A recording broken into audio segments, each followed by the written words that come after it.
ಶುಭೋದಯ. ಶೃಂಗೇರಿ ಸುದ್ದಿಗೆ ಸ್ವಾಗತ. ಓದುತ್ತಿರುವವರು ಮಿಥುನ್ ಗುಡ್ಡೆತೋಟ.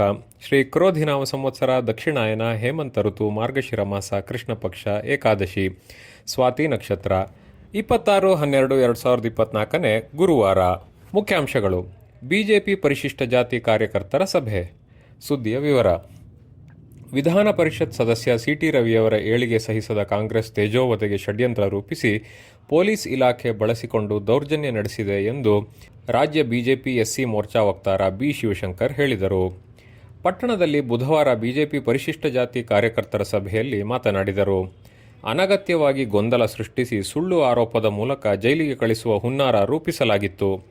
ಜವಾಬ್ದಾರಿಯುತ ಹುದ್ದೆಯಲ್ಲಿರುವ ಮಹಿಳಾ ಮತ್ತು ಮಕ್ಕಳ ಕಲ್ಯಾಣ ಸಚಿವೆ ಲಕ್ಷ್ಮೀ ಹೆಬ್ಬಾಳ್ಕರ್ ಇಲ್ಲಸಲ್ಲದ ಆರೋಪ ಮಾಡಿದ್ದಾರೆ. ರಾಷ್ಟ್ರೀಯ ಸ್ವಯಂ ಸೇವಕ ಸಂಘದ ಕಾರ್ಯಕರ್ತರಾಗಿ ಸುಸಂಸ್ಕೃತ ಕುಟುಂಬದಿಂದ ಬಂದ ರವಿ ತಮ್ಮ ರಾಜಕೀಯ ಜೀವನದಲ್ಲಿ ಘನತೆ ಗೌರವ ಉಳಿಸಿಕೊಂಡಿದ್ದಾರೆ.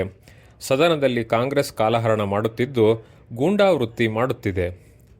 ರಾಜ್ಯದ ಎಲ್ಲ ರಸ್ತೆ ಹೊಂಡ ಗುಂಡಿಯಿಂದ ಕೂಡಿದ್ದು ಅಭಿವೃದ್ಧಿ ಮಾತ್ರ ಶೂನ್ಯವಾಗಿದೆ. ಅಂಬೇಡ್ಕರ್ ಇದ್ದಾಗ ಅವರಿಗೆ ಸೂಕ್ತ ಸ್ಥಾನಮಾನ ನೀಡದೆ ಅವರು ನಿಧನರಾದ ಸಂದರ್ಭದಲ್ಲಿ ಶವ ಸಂಸ್ಕಾರಕ್ಕೂ ಸರ್ಕಾರ ಸ್ಥಳ ನೀಡಿರಲಿಲ್ಲ. ಚುನಾವಣೆ ಸಂದರ್ಭದಲ್ಲಿ ಕಾಂಗ್ರೆಸ್ ಅವರ ವಿರುದ್ಧ ಪ್ರಚಾರ ನಡೆಸಿ ಚುನಾವಣೆಯಲ್ಲಿ ಸೋಲಿಸಿದ್ದರು. ಕಾಂಗ್ರೆಸ್ಗೆ ಅಂಬೇಡ್ಕರ್ ಬಗ್ಗೆ ಮಾತನಾಡಲು ನೈತಿಕ ಹಕ್ಕಿಲ್ಲ ಎಂದರು. ಇದೇ ಸಂದರ್ಭದಲ್ಲಿ ನೆಮ್ಮಾರ್ ಕೃಷಿ ಪತ್ತಿನ ಸಹಕಾರ ಸಂಘದ ನೂತನ ನಿರ್ದೇಶಕ ಸಾಲುಮರ ಕೃಷ್ಣರವರನ್ನು ಗೌರವಿಸಲಾಯಿತು. ಎಸ್ಸಿ ಮೋರ್ಚಾದ ಸುರೇಶ್, ಬಿಜೆಪಿ ವಕ್ತಾರ ಅಂಗುರ್ಡಿ ದಿನೇಶ್ ಇತರರು ಇದ್ದರು.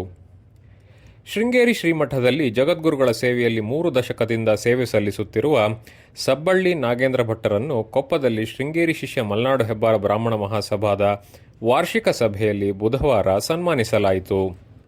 ಮಹಾಸಭಾದ ಅಧ್ಯಕ್ಷ ವಿಜಯರಂಗ, ಶಿವಶಂಕರ್, ಚರಣ್ ಹೆಬ್ಬಾರ್ ಇತರರು ಇದ್ದರು. ಜಾಹೀರಾತು. ಹೋಟೆಲ್ ಅದ್ವೈತ ಲ್ಯಾನ್ಸರ್ಗೆ ರೂಮ್ ಬಾಯ್ಸ್ ಬೇಕಾಗಿದ್ದಾರೆ.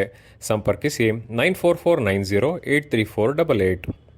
ಸುದ್ದಿ ಸಂಪಾದಕ ಕೆಎಲ್ ಗೋಪಾಲಕೃಷ್ಣ, ಸಹಕಾರ ಕೆವಿ ರಮೇಶ್, ತಾಂತ್ರಿಕ ಸಹಕಾರ ಮಿಥುನ್ ಗುಡ್ಡೆತೋಟ ಮತ್ತು ಸೌಮ್ಯ ವಿಜಯಕುಮಾರ್. ಜಾಹೀರಾತು ಹಾಗೂ ಪ್ರತಿಕ್ರಿಯೆ ನೀಡುವವರು ಶೃಂಗೇರಿ ಸುದ್ದಿ ಕೇಳಲು ನಿಮ್ಮ ಹೆಸರು ವಾಟ್ಸ್ಆಪ್ ಸಂಖ್ಯೆಯನ್ನು 9448843831ಗೆ ವಾಟ್ಸ್ಆಪ್ ಮಾಡಿ. ವಂದನೆಗಳು.